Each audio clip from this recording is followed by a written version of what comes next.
اے اللہ میری قبر کی وحشت کو انس سے بدل دے، مجھ پر قرآن عظیم کی برکت کے سبب سے رحم فرما اور اس کو میرا امام اور نور و ہدایت اور رحمت بنا۔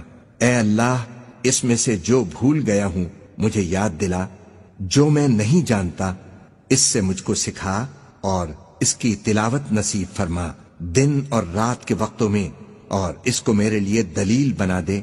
اے دنیا و آخرت کے مالک، اے بے پناہ رحمت و بخشش والے، مجھ پر تیری کس قدر بے شمار نعمتیں ہیں جن میں ہر نعمت پر تیرے شکر کا میں حق ادا نہیں کر سکتا۔ مجھ پر رحم و کرم فرمانے والے، مجھے فقر و تنگ دستی سے ذلیل نہ کیجو، قرض کی بدنامی سے مجھے بچائیو، اور جو نعمتیں تو نے ہمیں دی ہیں ان کو ہم سے واپس نہ لیجو۔ صحت و عافیت کی زندگی عطا فرما، اپنی تمام نعمتوں پر تجھے یاد کرنے، تیرا شکر اور عبادت کا پورا حق ادا کرنے میں ہماری مدد فرما۔ ہر قسم کے شر و فساد اور اس زمانے کے ہر فتنے سے میری اور تمام مسلمانوں کی حفاظت فرما، تو ہی اپنے بندوں پر رحم فرمانے والا ہے۔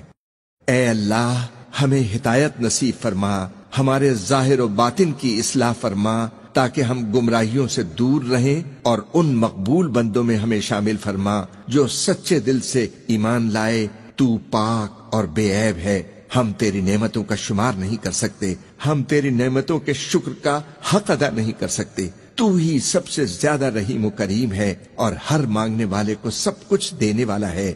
اے کریم ہمیں عافیت و سلامتی عطا فرما، اپنی اطاعت و فرمانبرداری کی ہمت و توفیق نصیب کر۔ ہماری یہ زندگی تیری امانت ہے، اس لیے برحق دین اسلام پر ایسی حالت میں ہم تیرے سامنے حاضر ہوں کہ تو ہم سے ہر طرح خوش اور راضی ہو۔ تیرے سوا میرا کوئی مالک نہیں، میرا کوئی پالنے والا نہیں، اور تیرے سوا کوئی عبادت کے لائق نہیں۔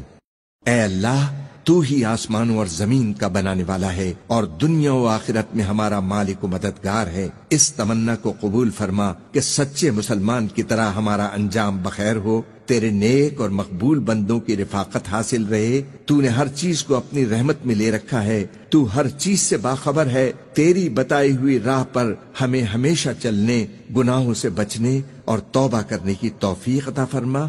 تو نے ہمیں جتنا علم دیا ہے ہم اس سے کچھ زیادہ نہیں جانتے، تو ہی سب کچھ جاننے والا ہے۔ میں تجھ سے دین و دنیا میں ہر طرح کی خیر، ہر آفت سے سلامتی اور ہر مصیبت سے عافیت کا امیدوار ہوں۔ اپنے گناہوں کی معافی کے ساتھ تیرے غضب اور دوزخ کی آگ سے پناہ مانگتا ہوں۔